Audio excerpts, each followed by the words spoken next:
All right, that was a great song. And again, thank you for being with us here this morning. We're going to be in Psalms chapter number 37. And I know it's a little bit later than we usually get started, but I'll speak fast, you listen fast, and we should be good. Of course, all of us have to live with our emotions. Everybody has them. Some seem to have a little bit more than others sometimes, but if we do not keep our emotions in check, it can cause problems. One of the emotions I think that really can mess us up is anger. It's when our anger goes unchecked and we let it get out of control. Anger in some instances is not necessarily wrong. We all have it. There are plenty of things I could get up here and I could get upset about, righteously so. Some of the things that our society is doing to our children and some of the nonsense that's being spread around, but that's not the point. The Bible does tell us there are some things we should be upset about, right? But there's a balance. It says, be ye angry and sin not. In other words, even though there are some things we should be upset about, we never let that emotion control how we react to it. And but a lot of times we react to anger in the wrong way. There are two of our presidents from many years ago that they both had a situation where they could be upset and they handled it wrong. Andrew Jackson was the 7th president of the United States, and he was known for having a very violent temper. And there was a man he had an issue with, and he would not settle it, and he acted in anger towards the man, and actually ended up, because of that, getting shot.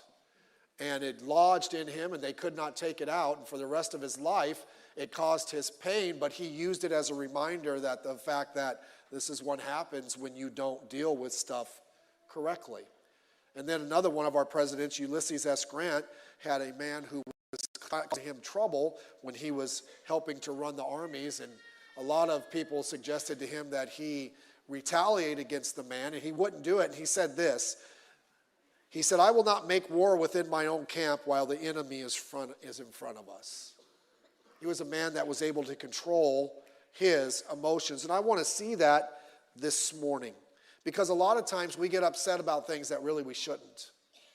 We let things get to us that really we could excuse it to be upset, and we shouldn't, because it doesn't help us at all. Psalm chapter 37 was written by David. Unlike many of his other psalms, a lot of times you can kind of figure out the situation that was going on in his life that led him to write the psalm. This one we don't know. We do know that it was written when he was a little bit older. David was a man who although he was the king, had a lot of enemies. You think about it. King Saul tried to take him out long before he was ever the king. His own son Absalom turned on him. He had all these different armies that came after him. He had a counselor, Ahithophel, who sided with Absalom and turned on him. When he was leaving the city after Absalom took over, Shimei is throwing rocks and cursing at him. Joab, really one of his trusted men who fought for him, at times caused him a lot of grief. And then, of course, Michal, his wife, the daughter of King Saul, even gave him problems. David had a lot of opportunity to get mad. David had a lot of opportunity to let things upset him to the point that he would not react correctly. But David handled things right. As we're looking in this psalm, the word we want to see is the word fret. Fret is not necessarily worry. Sometimes we think about fretting and we'll use it in worry, but that's not what the word means. It means to grow warm, to get hot, to become furious. And the Bible tells us in here several times, fret not. Don't get upset. Don't let your anger get to you. It's mentioned there, and then also in Proverbs chapter 24 and verse 19, says, fret not thyself because of evil men, neither be thou envious at the wicked. We know that God wants us to live in peace. He tells us that we can do that personally. We can have the peace of God in our heart that passes all understanding. He tells us to pray for our country and our leaders. And one of the reasons he tells us in 1 Timothy is that we can lead a quiet and peaceful life. And then, of course, in relationship, he tells us to do everything we can to live peaceably with all men. But what is the problem? The problem is when we allow situations, we allow individuals, or we allow things of life to get us to be upset, to get angry.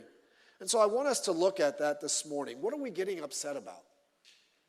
Let me look in Psalm chapter 37 with you, and let's isolate some of the causes here that David mentioned that would be a reason, if we so choose, for it to dominate our emotions and to cause us to act in a way that's not right.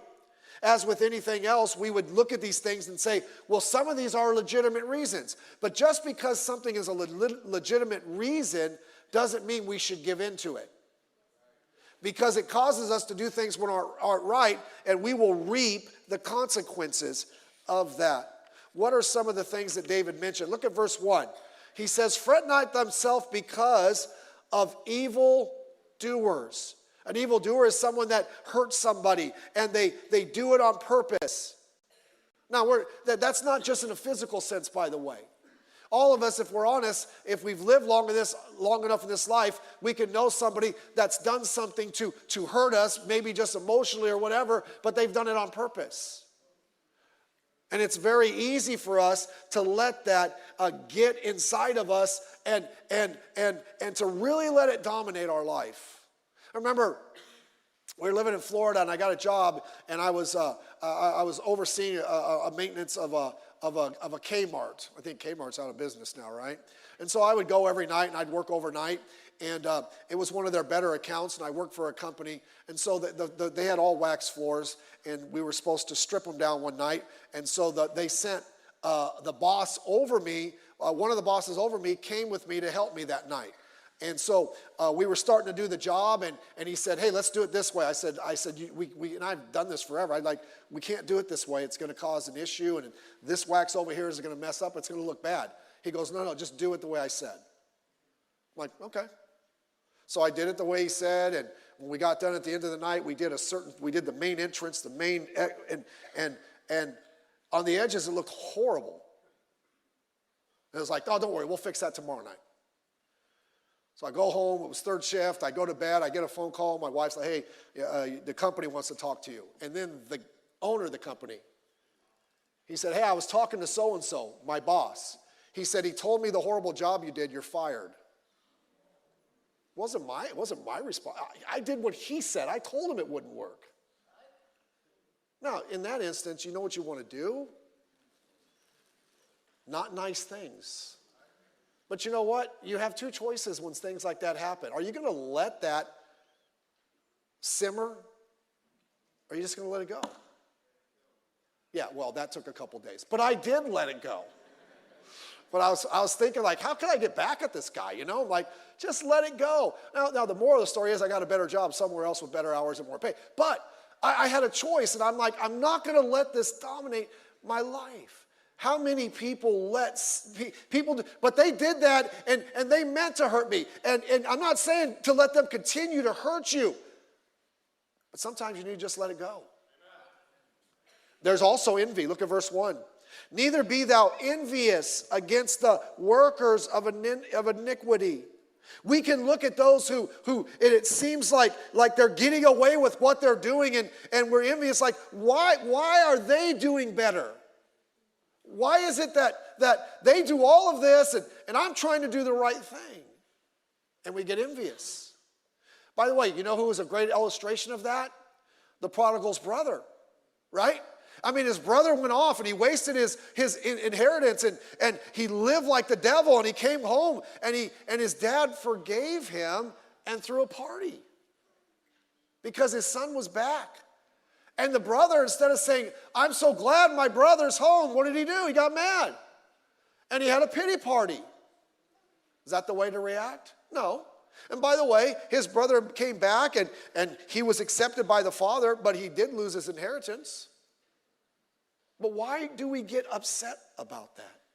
In Psalm chapter 73, Asaph was one of David's music directors, and he said that he almost slipped away in his faith when he saw people who were evil and they were prosperous.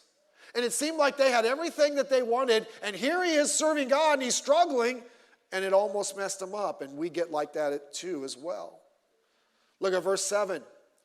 We look at those this is kind of the same thing, who are enriched. He says in the middle of the verse, fret not thyself because of him who prospereth in his way. In other words, he's living a life purposely in his way that's not right, and we look at it from a standpoint of what's going on in this world and what we call success, and why is it they can live that way?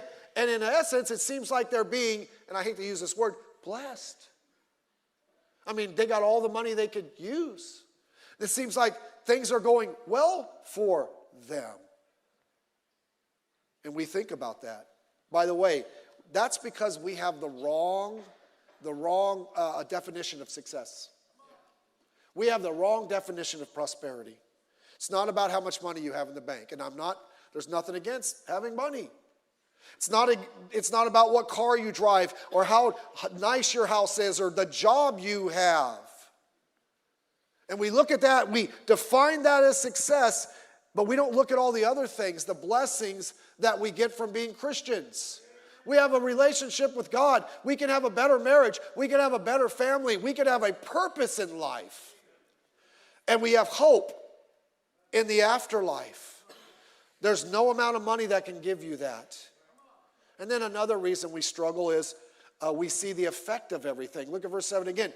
Because of the man that bringeth wicked devices the path.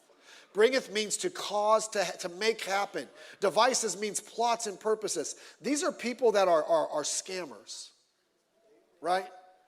By the way, I can help you with this. That email you got, that they want to give you money, it's a scam. Okay? Don't fall. By the way, no one texts you asking you to give them important financial information. Are you with me? I mean, there's so many of them now. It's like you violated the toll. Come on. Don't answer. Don't ever. There are scammers everywhere, and there are people that you are close to you that may take advantage of you. And at that point, you got a decision to make. Remember years ago, I was listening, I think it was Marshall Falk. I'm pretty sure it was Marshall Falk. He was a football player, played for the Rams, and he's just a good guy. And the guy was interviewing him, and he was talking about how his life changed after he became famous and got money. He goes, has anybody ever, has anything ever happened to kind of just discourage you? He goes, my eyes were opened early on. He goes, I had a good friend. I grew up with him. We were great friends. And I found out later that he was stealing from me. He was just taking advantage of a relationship. He goes, my eyes were open at that time. By the way, there's people that will try to I'm not saying let them take advantage of you. And by the way, if someone has, close that door. But don't get bitter. Don't get angry. And a lot of these things he's talking about here are situations with people, right? You understand we have to live around people our entire life? You do understand that. And you understand that not everybody's going to do the right thing, but you have to make a choice. So what happens if we give into it? Well, let's identify the cost here. Because as with anything in the Bible, when we give in and do the things the Bible tells us not to do, there are some consequences that come our way. And we may justify our actions based on the actions of other people, but we're the ones that are going to live the consequences. So be very careful about that. Here's a couple of them. Sin. Verse 8 says, fret not thyself to do in any wise to do evil. How many people, when they're trying to get back at somebody or they act out in anger, they do something that is not right? We said it on Thursday night, right? Anger never leads to righteousness. It only leads to unrighteousness. We allow ourselves to get mad, and we think that it's something we can do, and we do it, and we feel justified, and we have excuse, and they deserved it. And they don't deserve it, and it doesn't work for us. I saw this video a long time ago. It was not a security, but a home camera, and I guess they were neighbors, and they were out shoveling the snow because they'd had a snowstorm, and and they got in some type of dispute. You're throwing snow on my side. And you can see in the video they're arguing with each other. And then one of them takes off, comes back with a shotgun. Shot the guy and his wife. And then you can see him come up, and he's yelling at the guy after he shot him, and he shoots him again. Went to his house. A while later, the police show up, and he killed himself. Now, I don't think he planned on doing it that day. But in a moment, and that's, by the way, that's the worst case scenario, right? We may not do that. We probably won't. But we'll do something else that'll cause consequences. We'll do something else that'll wreck a relationship. We'll do something else that'll bring something upon ourselves that we shouldn't have had to. Don't give in just because you're upset. Also, it brings a separation. He says in verse 9, for evildoers shall be cut off, but they that wait upon the Lord shall inherit the earth. See, he says if we do the right thing, it's fine, but the evildoers, so when we react like they do, and we act like they do, we become an evildoer, even though we think we're justified, and we partake of the same punishments. And then he says, verse 2, it's because really of a lack of sight. Look at verse 2. For they shall soon be cut down like the grass, and wither as the green herb. And then if you read later on in the psalm, he talks about those who are evildoers and all these people that are doing these things that we would get upset about. And he's really saying, you know what? There's a payday coming for them. Don't worry about it. We think people get away with things, and so we want to take it into our own hands to make sure that they get what they deserve. And God says, leave that to my hand. That you're not God. You're just ruining yourself, and you're wrecking your life, and you're wrecking your relationships. Let me say this about relationships. When you think that you're getting upset at this person, and your only problem is with that person, that's not true. Because once you become that type of person, that starts to permeate your personality, and you bring it home. And you get bitter. And now you're bitter with your spouse. And now you're bitter with your family. And now you're bitter with your friends. And you react in the way that's not right. Don't just shut it down. Let God take care of that. Yeah, don't let people, I'm not saying you let people take advantage of you. I'm not saying you let people do these type of things, but I'm saying you don't let it get to you, because you're the one that pays the consequence. Now, there's got to be a cure, right? What are we supposed to do? Because I'll be honest with you, all of us have had and will have opportunities when we get upset. So what do? I like it. The Bible says all these one-word answers he gives us. You ready? Verse 3, trust. Trust in the Lord and do good. Let's just trust the Lord. Trust is always the key. Because if we feel like everything's out of control and we have to take control, we're not trusting in God to handle the situation. We're not trusting the Lord that he will do what's best. So what do? We trust in the Lord and we just do the right thing. Yeah, but Pastor, you don't understand this person. They're not doing the right thing. You will not answer to God for what they're doing. You will not have, you worry about yourself. We're supposed to do good. It's nice when you ever thought it's nice when you do good when you could have done bad? You ever thought about that? Here's what we think. I'm going to get back at that person. I'm going to give them a piece of my mind. Can I just admonish you? You don't have enough to give away. Okay? None of us do. Like, man, I want to keep my mind. I don't want to pass it on to somebody else. And then you walk away like, yeah, I told them. And then it's like, and what good did it do? Yeah. You feel good in the moment, but later on it's like, it didn't do any good. But you know when you walk away and like, I ain't doing anything. I'm going to make sure it doesn't happen again, but I'm going to let it go. I'm going to let God handle that. And you walk away like, I controlled myself. There's something good about that. He also tells us to delight. Delight thyself also in the Lord, and he shall give thee the desires of thy heart. See, one of the things that happens when we get upset is we lose joy. You cannot have an angry spirit and have joy. The two just don't coexist. Yeah, I've met Christians before. I think they think being a Christian is just being angry all the time. No, God wants us to have joy. But if we're always upset and we're always trying to take things into our own hand and we're not trusting God, how can we delight in him? By the way, he's the one that gives us the desires of our heart. He's the one that gives us the things that we need. Well, that person took it from me. Okay, maybe we made a mistake. Learn from your own mistake.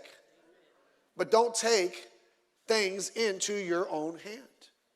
He also says, commit thy way unto the Lord, trust also in him, and he shall bring it to pass. You know, if you trust in the Lord, it just naturally leads to committing to him. Like, okay, Lord, this situation I don't like. This situation I really want to get upset. This situation I've already got a game plan. But you know what? I'm just going to commit myself to you. Your ways are best. And then he says rest. Verse 7. Rest in the Lord and wait patiently for him. Things will be fine. It's okay. Don't get, who has trouble sleeping at night? No, I mean, okay, I don't, melatonin helps with some of that. Okay, let me finish the question, John, thanks. I mean, in a situation where someone does something to you get mad and they just go on their own way, who's having a hard time sleeping at night? You're grinding your teeth. You know how it is. You sit in bed sometimes and it's like the thing, the wheel's turning. And it's churning, and it's in there, and you can't sleep. And the person that did the wrong, or the person that upset you, they're sawing logs. Don't let them affect you. Rest in the Lord. Lord, you know what? Whenever you feel like that, it's when you just pray and say, Lord, you know what? I don't want to have this burden on my heart. I'm going to just give it to you. I'm going to give it to you. Lord, you know what happened. You know what it is. I'm going to trust that you do what's best. And then he says this, verse 8, cease. Cease from anger and forsake wrath. Here it is, 2 words. Stop it. Just don't get mad. See, we live in a time when we feel like it's okay to be out of control and be angry if we have half a reason. But no one ever has an excuse to get upset. If you're out of control, you cannot blame anybody else. It's like, well, you triggered me. Well, maybe you need a longer fuse. Maybe you shouldn't put any bullets in the chamber. So, by the way, some people, they get mad at the drop of a hat, and they'll drop the hat. Right? I mean, they go from 0 to 100 like that. The Bible says stop, cease. There's nothing good about and by the way, we would mention it, but it's not just people. It could be circumstances. Things just didn't turn out the way you wanted them to turn out. This didn't happen the way I wanted it to happen. And sometimes in the rush of life, and we have so much on our mind that anything that throws us off, we get upset. Now stop that. It's not good.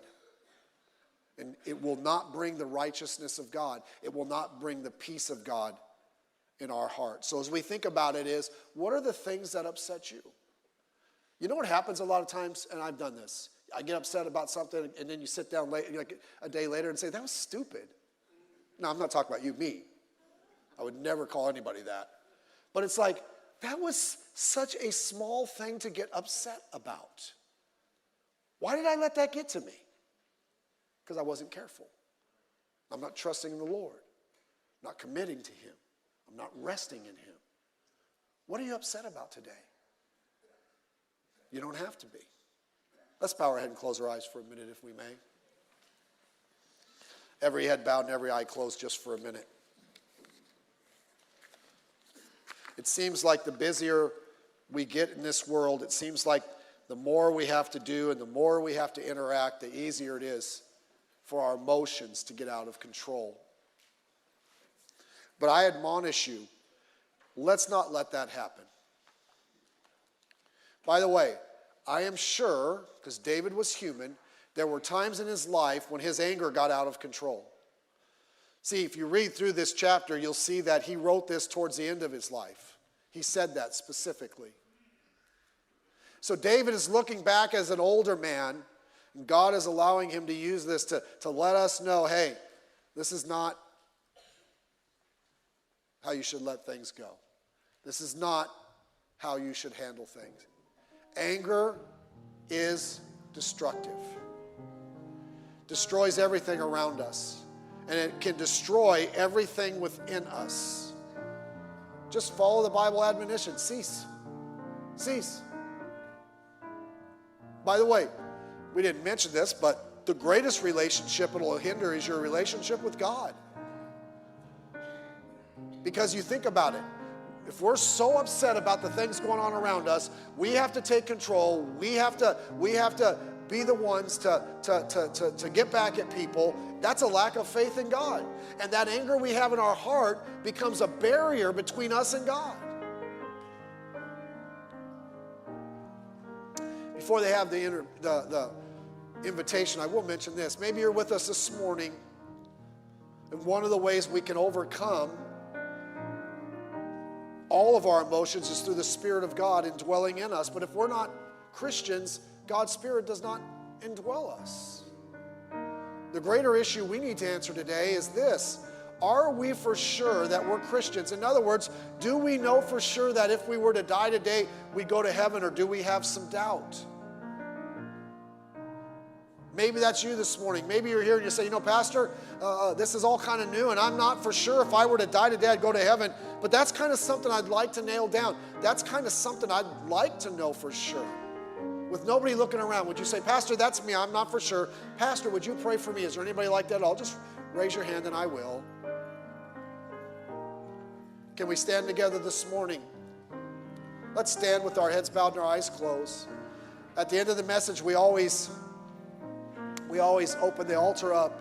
If God spoke to you about anything, why don't you come? Not saying if you're coming, you're a wicked, evil, rot, you have anger issues, but maybe there's some situations you're thinking about or could think about, like, Lord, I'm not going to let that get to me.